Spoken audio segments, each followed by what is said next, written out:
तुम्हारी रनिया गोरी बदनिया भोर के लिया जब पारता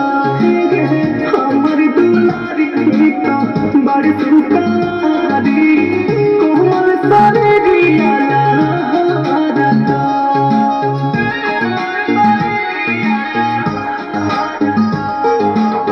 हो तुम्हारी रनिया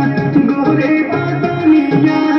भोर के लिया जब पारता हमारी दुलारी तो बड़ी सुकारी कोमल सारे दिया लहराता पापा से कहो के जानो आरा ऊपर दरिया बिछाईता पूरब से उगतो सूरज धूप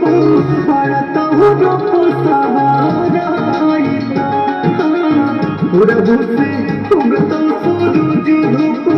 पड़ता हो रूप सवाराईता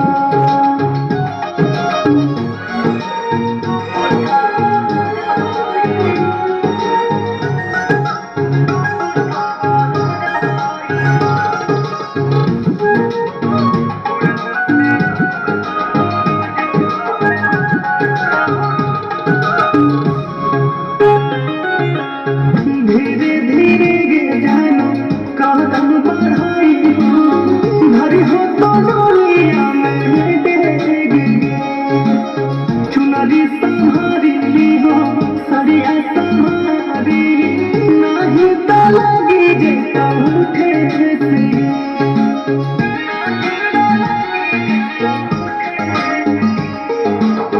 धीरे धीरे गे जानो कदम बढ़ाई हो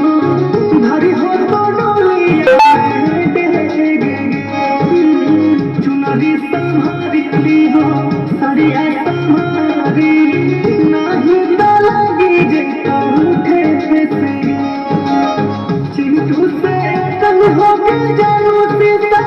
तारा बाकी गेला गाईता